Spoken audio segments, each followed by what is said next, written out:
আসসালামু আলাইকুম। জেআইটিন ইনস্টিটিউটের পক্ষ থেকে সবাইকে স্বাগতম জানিয়ে শুরু করছি অ্যাডোবি ইলাস্ট্রেটরের সিরিজ টিউটোরিয়ালের আরো একটি নতুন পর্ব।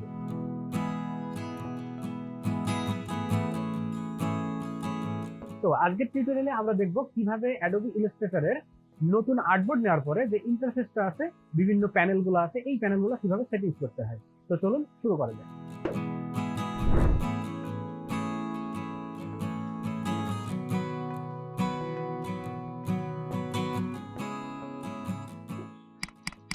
তো এই হচ্ছে আমাদের একটা আর্টবোর্ড, ঠিক আছে। সো আমরা দুইটা নিব আর্টবোর্ডের জন্য। এই যে এখানে যে আর্টবোর্ড যে টুলস আছে, এই টুলস গুলো এখানে না থাকলে অবশ্যই যে এখানে যে তিনটা বাটন আছে এখানে ক্লিক করলে অনেকগুলো টুলস এই জায়গাতে আছে। যেটা দরকার সেটাকে এভাবে টেনে ধরে যে কোনো এক জায়গাতে বসাই দেন, ঠিক আছে। যেটা যেখানে দরকার টেনে ধরে এক জায়গাতে বসাই দেন, ওকে। না, হ্যাঁ, উইন্ডোজের মতো। এই যে এখানে এই যে এই ইয়ার ভিতরে, তারপর উইন্ডোর ভিতরেও কিন্তু আদার যে কন্ট্রোল গুলো আছে, এই যে এখানে এদিকে টুলস হাবি যাবে যা আছে সবকিছু কিন্তু উইন্ডোর ভিতরে আছে। সো লেয়ারটা আমরা ওপেন করি, দেখেন এখানেও লেয়ার আছে, 1 বাই 1 আপনি করতে পারবেন। বুঝতে পারছেন নিউ আর্টবোর্ড কিভাবে নেবেন আর আর্টবোর্ডের কি কাজ।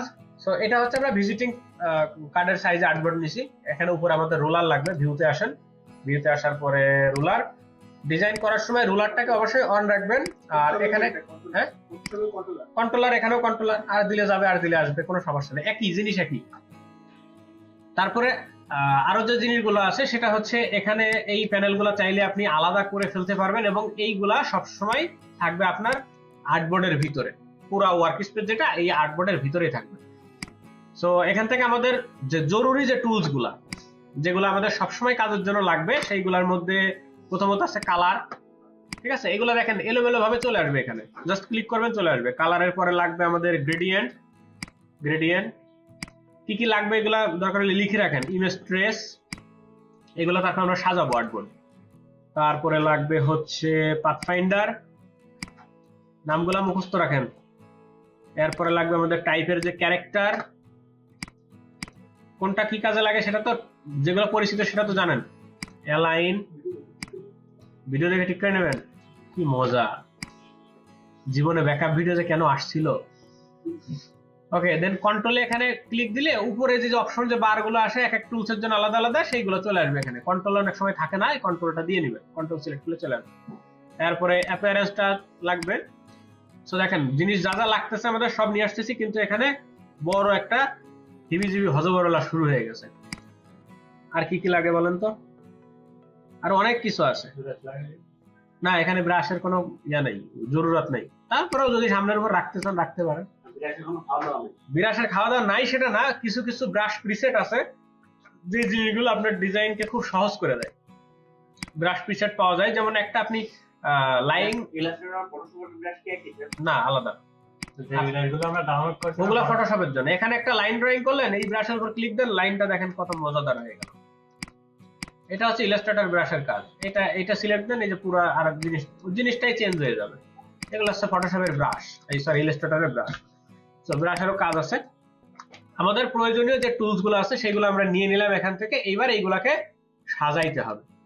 এখানে এই যে ছোট ছোট বাটন গুলো আছে, কলাপস আইকন, এগুলাকে কলাপস আইকন বলতে পারেন অথবা রিবন বলতে পারেন এগুলারে। দেন এই যে উপরে যে ডট ডট ডট যেগুলো আছে এগুলার নামও হচ্ছে রিবন। চাইলে এগুলাকে যে কোনো জায়গাতে ধরে এদিক ওদিক লাড়াচাড়া করতে পারেন। এটাকে অবশ্যই সাজাইতে হবে ভালো মতো, যেন কাজের ভিতরে প্যারা না দেয়। ছোট করে ফেলে আগে সবগুলারে।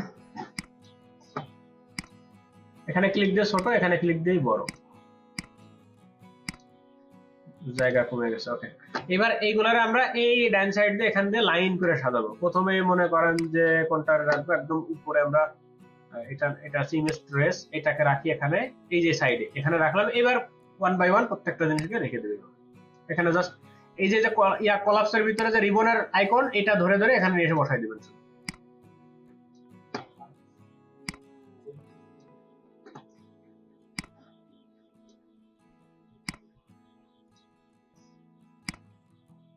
যা যা দরকার ছিল মোটামুটি। আরেকটা জিনিস দরকার, সেটা হচ্ছে গিলিপস কই দেখেন তো, গিলিপস কই আছে? গিলিপস। সো গিলিপস জিনিসটা কি? খায় না মাথায় দেয়। বলা যাবে না। ওকে, সো এই পাশে যে টুলস প্যানেল, এটারও আমরা এখানে ধরে বসাই দিলাম। আর এই জায়গাতে লেয়ারটাকে ফার্স্টে রাখি। লেয়ার যদিও আমাদের কাজে খুব একটা বেশি লাগবে না, প্রপার্টি স্টারে এখানে নিয়ে এসে বসাই দিই। ওকে, সো লেয়ারের জন্য আলাদা একটা প্যানেল থাকলো, আর এইগুলোর জন্য আলাদা প্যানেল। সো যেটা দরকার এর উপর ক্লিক করলে এগুলো ভেসে আসবে অটোমেটিক, এন্ড দেন বাকি সময় মাইনাস করে রাখবেন। আর্টবোর্ডের জায়গাটা বড় থাকবে। একইভাবে এই জিনিসটাকে আমরা সংরক্ষণ করে রাখতে পারি কিভাবে? ওয়ার্কস্পেস, নিউ ওয়ার্কস্পেস, নাম কি? JIT28। ওকে, তো এই ছিল অ্যাডোবি ইলাস্ট্রেটরের ইন্টারফেস সেটিংস বা প্যানেলগুলা সেটিংস করার সহজ পদ্ধতি। আশা করি সবাই বুঝতে পেরেছেন। তো আপনি যদি আমাদের চ্যানেলে নতুন হয়ে থাকেন তাহলে অবশ্যই চ্যানেলটি সাবস্ক্রাইব করবেন এবং বেল আইকনটি প্রেস করবেন। দেখা হবে নতুন কোনো ভিডিওতে। সে পর্যন্ত সবাই ভালো থাকবেন। আল্লাহ হাফেজ।